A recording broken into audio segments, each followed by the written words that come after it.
Hello everyone and welcome to our module on gluconeogenesis. On the right side of the screen here, I've shown the reactions by which cells in the body convert glucose into pyruvate and in the process of doing so generate ATP for energy. And gluconeogenesis is the process of going in reverse. So it takes molecules of pyruvate and converts them back into glucose. This costs the cell energy. The cell has to use ATP in order to go backwards, but this is a way the liver can generate glucose, which can be secreted into the blood to support other organs during times of starvation. And it's also a way that many other types of molecules can be converted into glucose for energy. So for example, other sources of carbon can be used by gluconeogenesis to make glucose. Lactate, some amino acids, propionate, which comes from odd chain fatty acids, and glycerol, which also comes from triglycerides. All of these can be converted into pyruvate or other intermediates of gluconeogenesis and then converted back into glucose so that cells can use the glucose for energy. So let's begin by talking about pyruvate. It's a very important molecule and it is the end product of glycolysis, and there are a number of different biochemical pathways by which the body can metabolize pyruvate. In skeletal muscle, pyruvate can be converted into alanine, and then there is a cycle called the alanine cycle where the alanine will be transferred back to the liver and the liver can convert it into glucose. We'll talk more about this in the module on amino acids. Pyruvate can also be converted into lactate by anaerobic metabolism, and lactate from skeletal muscles and red cells can be secreted into the plasma, and then it can go back to the liver where it's converted to glucose. This is called the Cori cycle. The highest energy yield in terms of ATP from pyruvate comes by converting it to acetyl-CoA and sending acetyl-CoA into the tricarboxylic acid cycle, and we'll talk about that in a separate module. But another potential fate for pyruvate is to use it to go backwards via gluconeogenesis. So let's zoom in on the two major metabolic pathways of pyruvate, and that involves either going into the TCA cycle or going into gluconeogenesis. If pyruvate is metabolized via the TCA cycle, that will generate ATP. On the other hand, if pyruvate enters the gluconeogenesis pathway, that will cost the cell ATP because it requires energy in order to convert pyruvate back into glucose.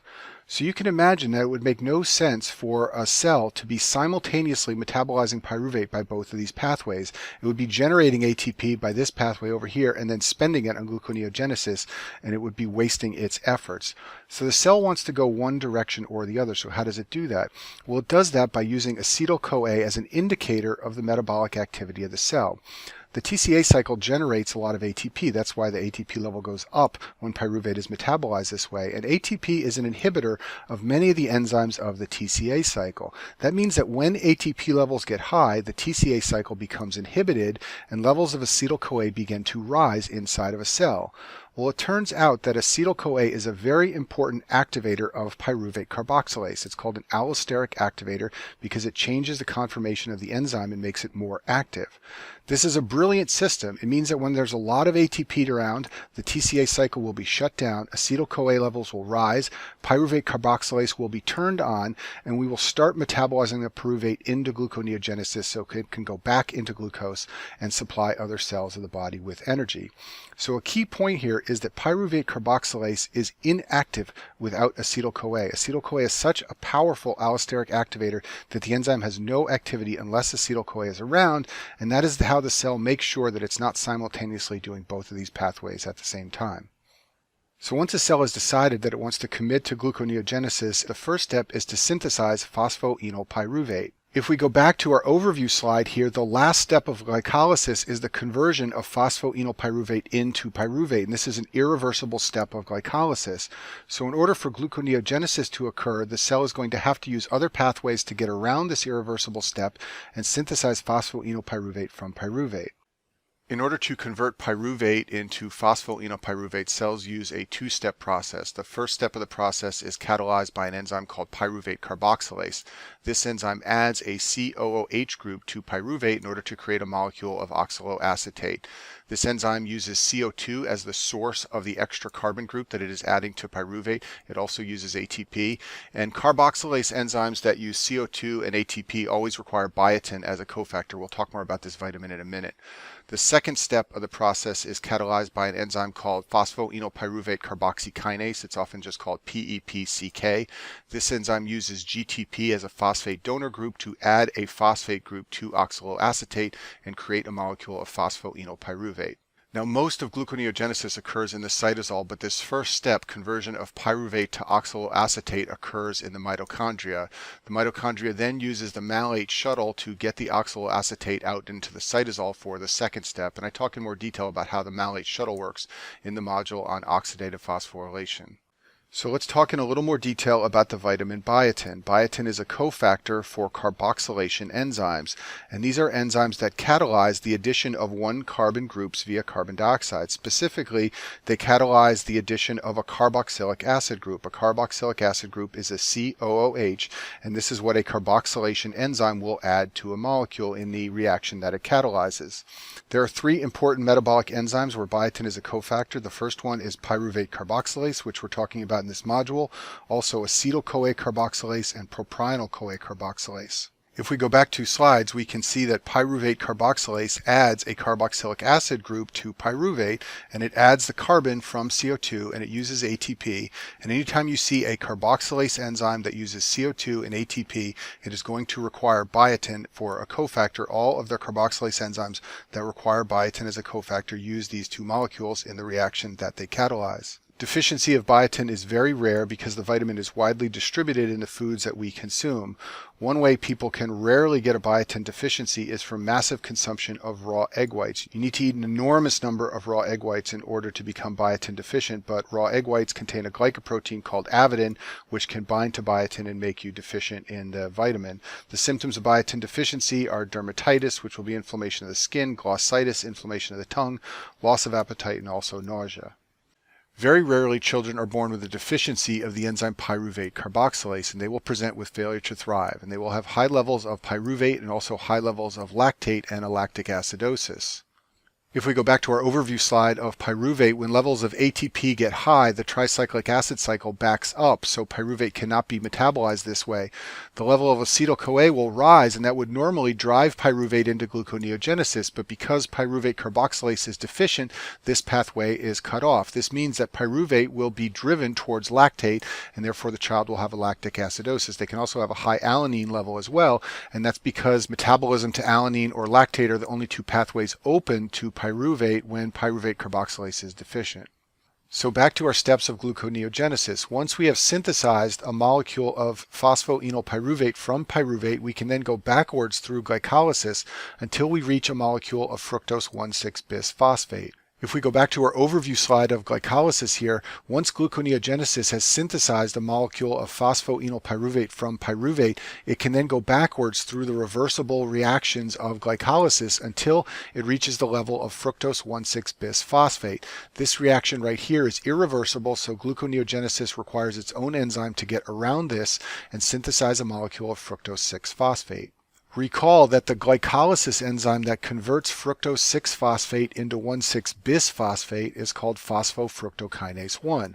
The enzyme for the reverse process in gluconeogenesis is called fructose 1,6-bisphosphatase 1. And just like PFK1 was the rate-limiting step for glycolysis, fructose 1,6-bisphosphatase 1 is the rate-limiting step for gluconeogenesis. Because these two enzymes are the rate-limiting steps of glycolysis and gluconeogenesis, their relative activity determines whether molecules will flow in this direction or in the opposite direction. So when the level of ATP is high, the cell has plenty of energy and does not need to conduct glycolysis. Therefore, high levels of ATP tend to activate fructose 1,6-bisphosphatase 1, and they tend to inactivate phosphofructokinase. This will drive the flow of molecules in this direction. On the other hand, when AMP levels are high, this means that lots of ATP is getting broken down into AMP, and it means that the cell needs more energy. Therefore, when AMP levels are high, it tends to inhibit fructose 1,6-bisphosphatase 1, and it tends to activate phosphofructokinase. And this will drive molecules in this direction, and this will favor the breakdown of glucose into ATP to replenish the cell. And then a final molecule that has a similar function to AMP is called fructose 2,6-bisphosphate. This molecule drives things in the direction of glycolysis, and it tends to shut down the enzymes for gluconeogenesis. Fructose 2,6-bisphosphate is a very important molecule for the regulation of glycolysis or gluconeogenesis. As you may know, the hormones insulin and glucagon can determine whether cells will favor glycolysis or gluconeogenesis, and the way they manipulate cells is by manipulating the level of fructose 2,6-bisphosphate. The easiest way to keep this molecule's function straight is to think of fructose 2,6-bisphosphate as an on-off switch for glycolysis. When the level of this molecule is high, that favors glycolysis, it turns glycolysis on. And when the level of this molecule is low, that favors gluconeogenesis, it turns glycolysis off. The way fructose 2,6-bisphosphate does this is by manipulating the enzymes PFK1 and fructose 1,6-bisphosphatase 1. When it wants to favor glycolysis, it will activate this enzyme and inactivate this one, and when it wants to favor gluconeogenesis, it will do the reverse. What's confusing about fructose 2,6-bisphosphate is that it is synthesized as an offshoot of fructose 6-phosphate, one of the molecules whose levels it is designed to control. Just like there are a pair of enzymes called phosphofructokinase 1 and fructose 1,6-bisphosphatase 1 that are used in glycolysis and gluconeogenesis, there is another pair called phosphofructokinase 2 and fructose 1,6-bisphosphatase 2, which will synthesize fructose 2,6-bisphosphate so that this molecule can go and manipulate glycolysis and gluconeogenesis. All this can get very confusing, but if you just remember what I've written in this box on the bottom of the screen here, you can usually keep straight what's going on and what the cell is going to do in response to a change in the level of fructose 2,6-bisphosphate. In the glycolysis module, I talk about exactly how insulin and glucagon manipulate the levels of fructose 2,6-bisphosphate, but I'll just summarize that for our purposes here. So levels of this molecule rise with high insulin level in the fed state, and this tends to favor glycolysis. Levels fall with high glucagon in the fasting state, and this tends to favor gluconeogenesis. And as I said before, the levels of this molecule drive glycolysis versus gluconeogenesis.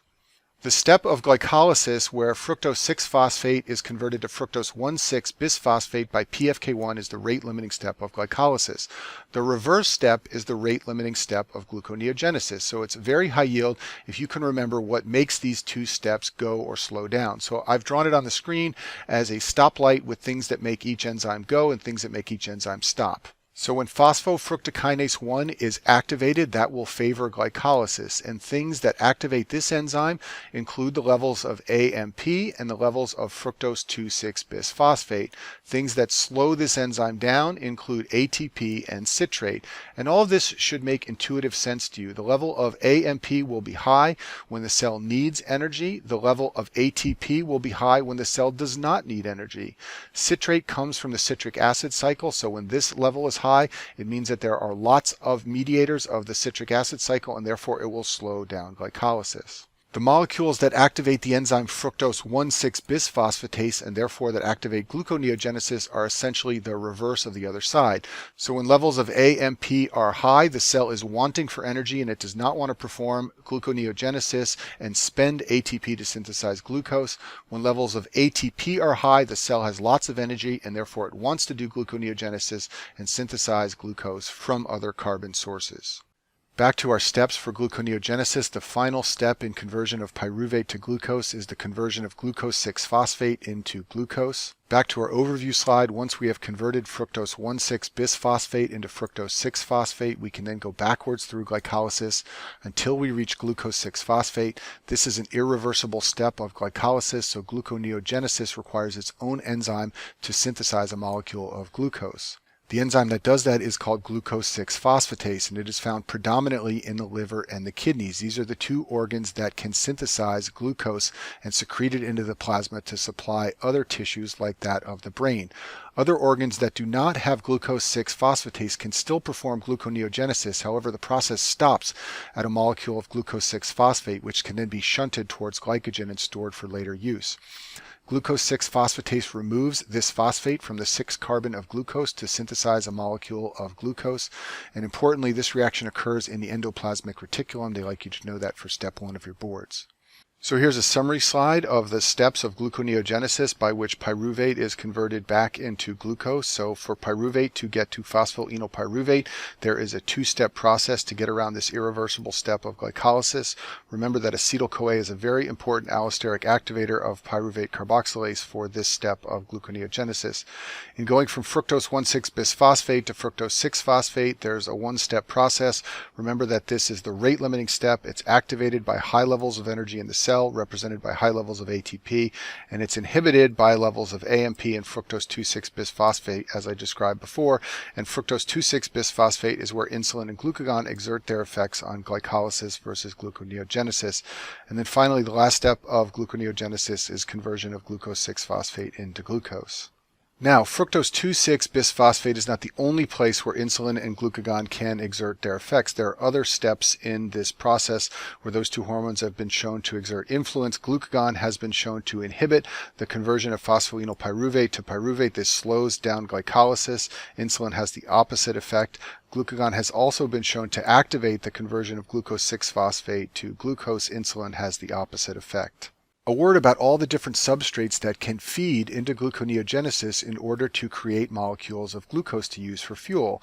So lactate and alanine can both be converted into pyruvate, and therefore they can enter gluconeogenesis and become glucose. Many amino acids, so-called glucogenic amino acids, can be converted to pyruvate or OAA in order to enter gluconeogenesis. Odd chain fatty acids can be converted into a molecule of propionyl-CoA, which can then become OAA and enter gluconeogenesis. The words odd chain are very important here. Even chain fatty acids cannot be turned into glucose. They can be used for energy via the pathway of beta oxidation, but they cannot be converted back into glucose. Only odd chain fatty acids can become glucose. And then finally, the body stores fatty acids as a substance called triacylglycerol. And when it mobilizes those fatty acids, it releases a molecule of glycerol. Glycerol can be converted back into intermediates of the glycolysis and gluconeogenic pathway, and therefore it can be used to synthesize molecules of glucose via gluconeogenesis. Finally, I'll finish this module by mentioning some of the other hormones besides insulin and glucagon that can affect the process of gluconeogenesis. So epinephrine raises blood glucose levels as part of the fight or flight response, and it can activate gluconeogenesis as well as glycogen breakdown in order to do this.